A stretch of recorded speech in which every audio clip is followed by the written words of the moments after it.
just a little bitty boy living in a box under the stairs in the corner of the basement of the house half a block down the street from Jerry's bait shop. You know the place.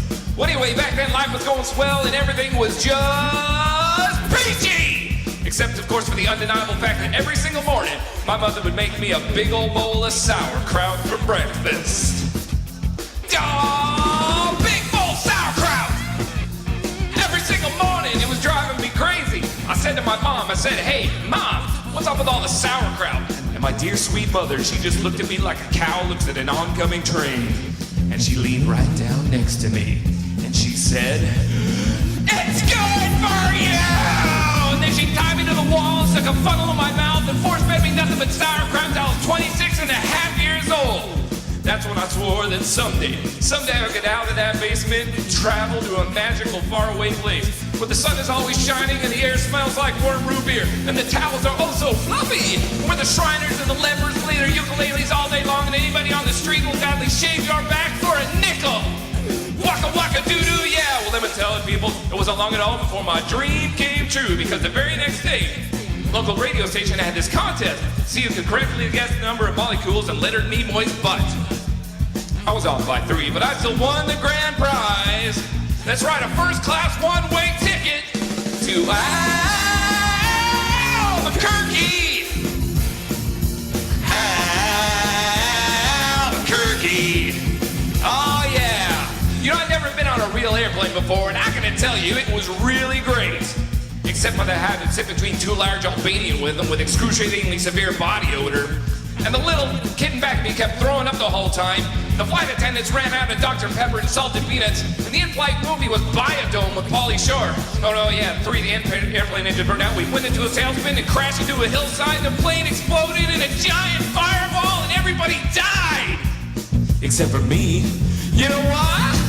Cause I had my tray table up and my seat back in the full upright position. Had my tray table up and my seat back in the full upright position. Had my tray table up and my seat back in the full upright position.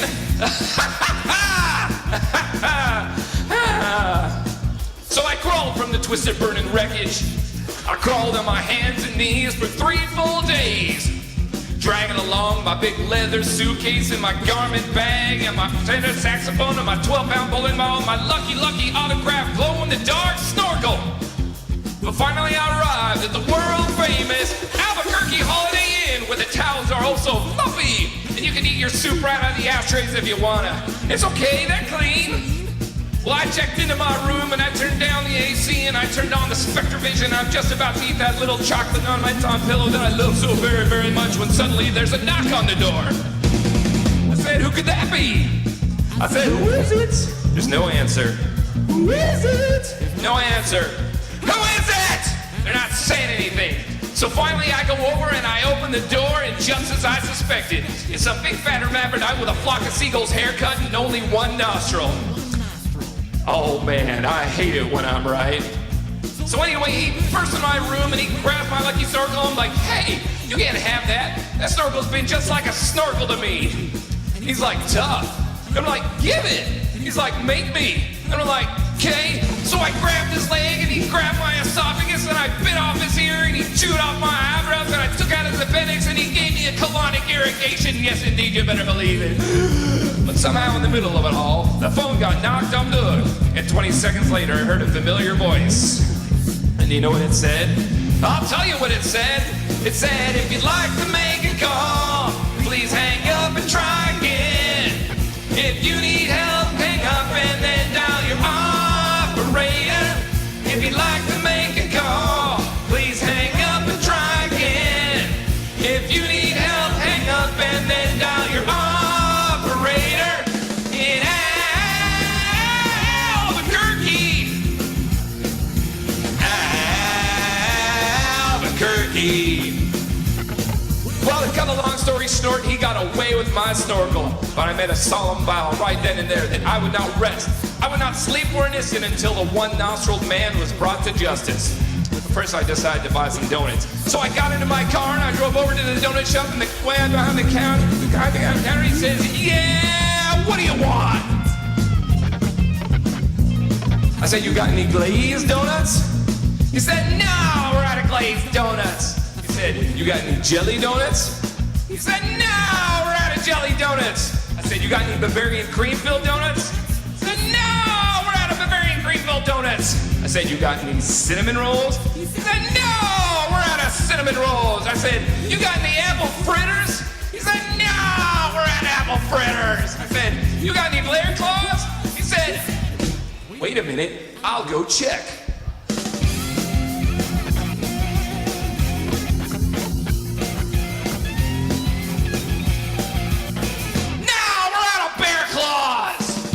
Well, in that case, what do you have? He says, all I got right now is this box of 1 dozen starving crazed weasels. I said, okay, I'll take that. So he hands me the box, and I open up the lid, and the weasels jump out, and they immediately start clutch onto my face and start biting me all over. Oh man, they were just going nuts. They were tearing me apart. You know, it was just about that time a little ditty started going through my head. I believe it went a little something like this.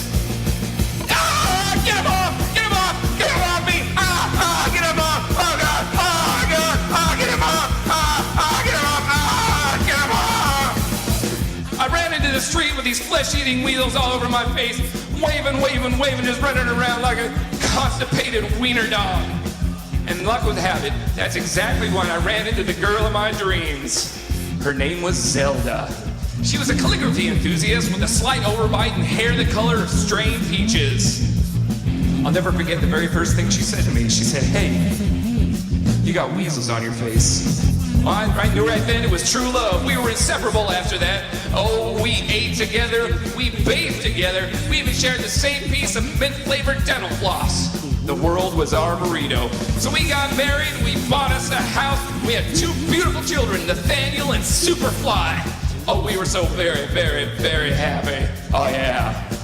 But then one fateful night, Zelda said to me, she said, Sweetie Pumpkin, do you want to join the Columbia Record Club? I said, whoa! Hold on now, baby. I'm just not ready for that kind of a commitment. So we broke up and I never saw her again. But that's just the way things go. In Albuquerque. Albuquerque.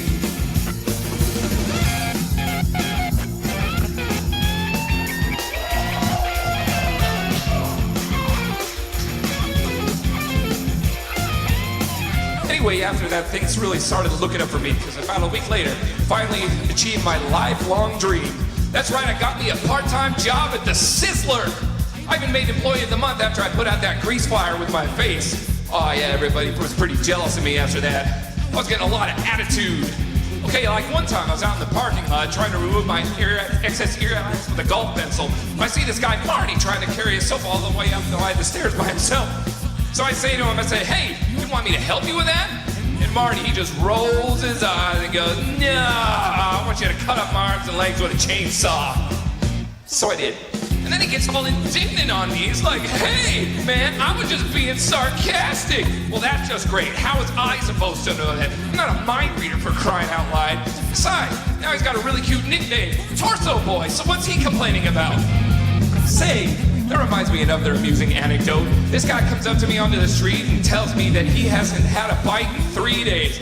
Well, I knew what he meant, just to be funny. I took a big bite out of his jugular vein, and he's yelling and screaming and breathing all over. I'm like, hey, come on, don't you get it? But he just kept rolling all around on the sidewalk, bleeding and screaming,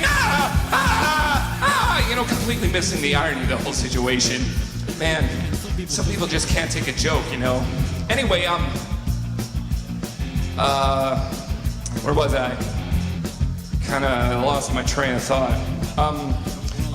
Anyway, okay. I know it's kind of a roundabout way of saying these, but I guess the whole point I'm trying to make here is I hate sauerkraut! That's all I'm really trying to say. And by the way, if one day you wake up and have to find yourself in an existential quandary full of loathing and self-doubt and racked with the pain and isolation of your pitiful, meaningless existence, at least you can take a small bit of comfort in knowing that somewhere in this crazy old mixed-up universe of ours, there's still a little place called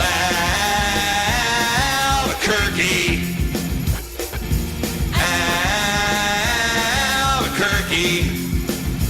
Albuquerque. Albuquerque. Albuquerque. Albuquerque. Albuquerque. Albuquerque. Albuquerque. Albuquerque. Albuquerque. I said A-L-U-B-U.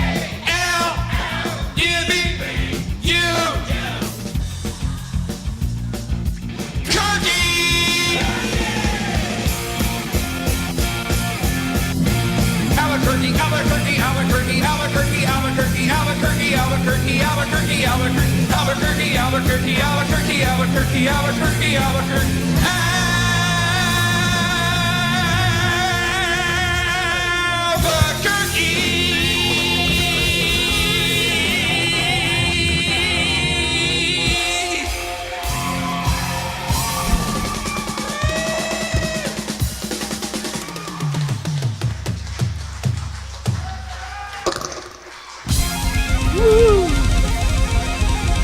Yeah! Give it up for Fish Sticks! Woo! That was an epic song. Well done. Holy cow. Lumpy Space Princess, you're up next. Yeah, you'll be fine. You'll be. Whoa! Hey, we got a millionaire. We got an achievement. Yay! Millionaire Club. We've just been upgraded to Rock Legends. Thank you. Wow, we just made 2.3 million points on that song. That was pretty